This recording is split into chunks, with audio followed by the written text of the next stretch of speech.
Hello, my name is Brant Hunt. Today is the 29th day of December 2020. I've wanted to entitle this short story I'm going to share with you about the beauty of nature. Um, at one time, uh, behind this house, when I lived here, my parents lived here at one point, and then my parents also separated, and my mom lived here for the rest of her life. And so when she passed away, I was able to be a part of this house, that is, to have it and to live here. When I lived here, I there was no fence in the backyard. There was a forest behind my house. I mean, approximately 200 acres. And I remember going back there and walking, and just should have spent more time in the forest. Should have spent more time near that area, which was right there behind my back door. The man who owned the property, who this is a subdivision where I live at, and the he decided, I guess about 12 years ago, maybe a little longer than that, maybe a little less shorter than that, that he was getting older. I had a chance to talk to him at that time, and he expressed his wanting to sell the property. That is to give it to his kids. His kids didn't want it. They didn't care about it. They didn't want it. They didn't have any desire for it. So what happened was he decided to cut all the trees down. He decided to make money off of what we call pine trees here in the South, and the pine trees are used for pulpwood. Um, and that what happens with that is they cut that pulpwood up and shave it down to the part in small pieces, and we have what we call um, not what I call basically somewhat particle board that is glued together and becomes just somewhat sturdy and strong as regular would be, and would cost a lot less. Also, the pine trees here are used for turpentine, although that is used to be used. One of the major reasons for pine trees was turpentine. That's no longer doesn't take place hardly anymore. There are a couple places in the deep south that actually do that to have turpentine for from the pine trees. It's like a cert, just like maple syrup per se. They put it on the side of the trees and let it drain, and it becomes turpentine. What I mean by turpentine is also used with other products, but um, turpentine is a used to be a remedy for health issues in the past. It's fell out of favor just because there's so many other things that are being competing against it. It has its own different distinctive smell to it. It's rather unique, but you can take it as a helpful to your digestive system is one of the things. So anyway, he decides to mow all these trees down, and I really never really thought about it how important it was to me when he did that. I used to go walking back there, and when he did a partial deal with it, and there was still trees there, I wished that I spent more time back there.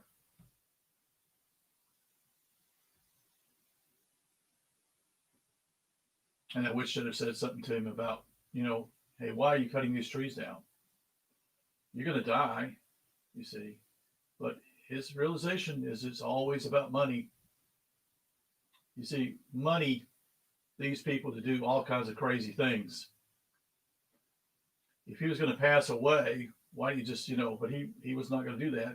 Why, he's going to give it to his kids, but they didn't show any interest in it. And so his attitude was simply as well, fuck it. I'll just go ahead and take the money and let them have the money out of it, you see. Not knowing simply is that when you do that, you destroy many things that take place in a forest. The trees that were mainly in that forest behind me were almost all were pine trees. But I remember simply is to go back there and to contemplate, think about things, pray. I used to go back there and pray. Meditation, maybe I didn't call it meditation back then, but just simply thinking about things and the beauty that was around me. I can remember all the pine straw being on the ground. I could lay on the ground, I could lay down on the ground, being all pine straw. I also remember some hunters in the past. They built some type of bin, a fenced-in type of bin to either have some type of rabbits. Is what I'm guessing, and keeping them there. I don't know exactly what it was. It's been there for a long, long time, so it's probably there 20 years before I even came here. But anyway, it was still standing. And I just remember simply as it just was a unique place to go. And all of a sudden, someone decides that they don't see the value in it because they don't look at it. They're looking at it as it's all about money.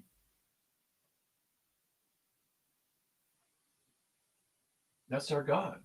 See, what kind of world do you leave people? That is, what benefit does it do you to mow it down? And then he didn't exactly get all the trees down. And later on, he decided to cut them all down. So he got most of the big trees down, large trees that were, I don't know, a couple feet wide. Got the money out of them. And he wasn't satisfied with that. So he sold the property. And the guy who bought the property didn't even live around here. He lived in a city above us, a town above us, probably about 20 miles north of here. And he's the one who decided to mow them all down. I now remember what happened. He paid a guy to cut down trees. The guy worked out there for 6 or 7 months, just cutting down trees. And then he then decided that they was going to have a place for them to shoot game. That is doves and quail. And that's what's taking place. Now, the last year, they haven't done that. In fact, they haven't done it this year, as far as I know of.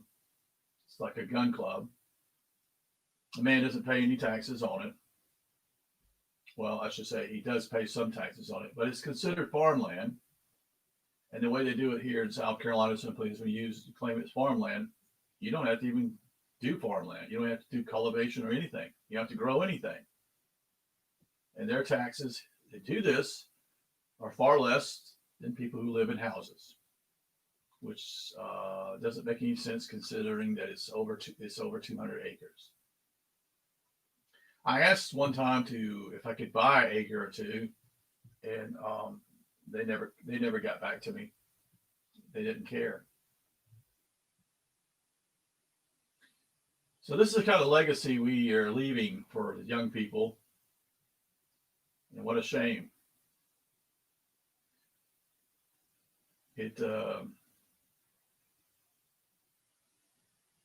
brings back memories today as I was walking somewhat near it here, close to the property, not on this property, but elsewhere. And that property is protected by the county here. It has a creek by it, that type of thing. But that land was really basically almost joined to this particular land here, the 200 acres. And so nothing's growing there. Nothing's beneficial. And this is what's going on with a lot of the land now. A lot of it's now being given to trust or to some type of organization that claims they're going to protect it, but they don't do anything with it neither. They just let it sit and rot. They don't even try to cultivate. They don't try to grow something, you know, any kind of crops, any kind of peach trees, which peach trees are grown in this area. People don't do that. You see, because the government makes it almost impossible for you to quote unquote to grow anything. You've got to have a lot of money to take that type of investment. So this is what you leave the legacy to the younger people who are not aware of what's going on or don't care, but they will care in the future, hopefully. So it breaks my heart to see what goes on. And I live in a state that's pretty much a lot of agriculture here, a lot of forest areas, not what it used to be. Because I can go to areas where my grandparents used to live, and they're cutting trees. They're cutting trees down too. You see, they're cutting them down everywhere. Are they replanting them? No, they're not replanting them. You like to sometimes, ask people what the hell are they doing, but most people are blind, and most worship money. When you look at the dollar bill here in the United States,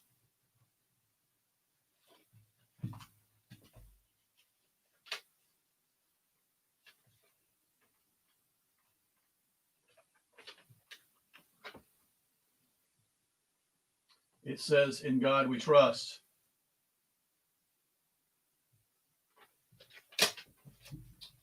Yeah, what God is that? This God, this piece of paper. It has nothing to. Most Christians are fooled by this. They believe that they're talking about the God of the Bible, but that's the God they worship. This piece of paper, and so people do many things with this piece of paper, which has no value when it's not backed by silver or gold, which is not. It's all a farce. Almost all the Western countries use this, and it has very little value except what people put their beliefs in. Beliefs are enormously powerful in the age of Pisces, but they won't be that very powerful when it comes to the age of Aquarius. It won't be about believing. It will be, I know. You'll know then for sure. You'll know such and such. So I've gotten a little bit off track here, but the point simply is it really is discouraging to look around how property, land, such and such, and the wildlife on it. I've lost 2 or 3 trees in my own yard with pine trees that are pine beetles. There's this illness that goes around the trees here now, that the beetles, and they kill the trees. That is, they go in and bore, and they stop the sap from moving up the tree and back. And so in reality, the tree dies. The other thing that's interesting about trees is this, and I point this out. Some may know this, probably few do. You see, trees are beneficial for 3 or 4 reasons. One, they're beneficial to winds. They actually curtail winds, so that they're tornadoes or storms, they do break the wind pattern. 2, if there are trees around, they hold water far longer than just a field.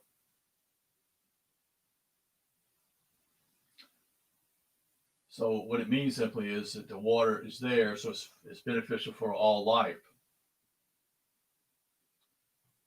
3, trees are beneficial for all animals. There's a place for them to perch, for birds to have their young, for squirrels to be up in the trees. 4, trees are beneficial to curb the noise, the loudness of traffic, or people who just enjoy um, vehicles that have loud mufflers, which to me is disgusting. Just is stupid what people do, but anyway, that's what they spend their lives on, especially the good old boys, or what I call rednecks, and others who just simply love to have a loud car, um, which they think it's, that's something about a man that tries to be masculine, when in reality they're not really masculine in that area. Just want to show how tough they are. But anyway, that's another point. So when you have trees, simply is it's actually more beneficial for you to grow crops. When you have trees, simply it breaks wind. You see, with you having trees, you also have water. You have soil that's not depleted and doesn't become basically sand. Basically, what I live at here in the South is an area of sand. You go further down, it's bedrock, but the problem simply is it's much longer down. There tends to not be any floods that take place here because guess what? It's all like quicksand. The water just goes right on down. So you go 20 miles north of where I live at, it's a different story. It's red clay, so it's a different way and a richer soil in a lot of ways, and it holds its value. It's consistent. As I was sharing with my video today, also when I went walking, about what I call kaolin. Kaolin is a clay that's further down in the earth here, and it's used as a filler for pharmacy products, drugs, and also for rubber tires, which are not rubber anymore, but synthetic. You have to have some type of filler to mix with the rubber, and sand is used in tires that most people are not aware of. So those are the major two things they use kaolin for. There are other purposes. One would say that most are not aware that Pepto-Bismol has a lot of kaolin in it, clay. It's actually used to calm your stomach. So it's a certain product in that Pepto-Bismol to deal with your upset stomach. It's a kaolin product. You can taste it somewhat in it, although they put a flavor in it. But that's to give you an idea what it's about. I think what stirs me most about this is that what are we leaving our younger folks? I sure hope the young people start waking up. It doesn't make any sense to march in the streets anymore. They're not going to be any jobs. And they're going to promise you certain types of things that they're not going to hold you. They're not going to do. I mean, they'll start it out and then they'll say they'll run out of money, which they're already out of money. It's a joke. It's just a way government works. Always has, and that's how they solve problems. They make more problems per se. But I think what is so critical, again, like I said, is that these are things that the trees are valuable for. Here in the South, simply, as we have tornadoes, it would be our strategy simply is to have trees to break those winds. It's also valuable to have water. You see. Also, one other distinctive about trees is this. I learned this from a lady. Are you aware that the roots actually connect to other roots, to other trees? So if there are pines in your backyard or whatever, those trees are connected. There's a web of tree roots underneath the ground with other trees that are pine trees in the backyard or wherever else they're at. So they're connected. And so when someone decides to cut their trees down in their backyard, sometimes it affects your trees because they're connected. You see, man is so blind, just so blind in so many areas. And the reason why they do all these things is money. Money. And so this is what keeps this is the carrot that dangles before all men and women. It's right in front of them, and they keep it in front of you, and you keep going and destroying um, nature itself. So I don't like to be. I'm not trying to be discouraging. I just simply just want to point out some things that are valuable about the forest, the trees. For me, it's just I enjoy it. It's to get away from people, just to get away from people, and to get my thoughts and to appreciate things when I'm out there. It's about the last place you can really go to get away from people. And I don't, usually there are not many people where I go, which I like. There are places here where I live at in Aiken that I'm there. I've been, there's some good places to go here in Aiken if you want to be in nature. So anyway, this is about 21 minutes, so I'm going to let you guys go. Hope you have a good evening. I wanted to encourage you guys. I'm planning to do more interviews with certain people. I will be interviewing Michelle again. Hopefully, we're going to do a program this weekend, a live program. I don't know what we're going to do recorded, but that's someone. I also am going to interview Janice Barcelo. And I'm also hopefully going to interview some other people, hopefully with someone that deals with communitarianism. I'd like to do that. And if somebody gives me other names, I'd like to talk to other people. I like to talk to someone else. I'm thinking about interviewing a lady in Australia. She talks about health. So look out for those. Thank you. You have a good evening.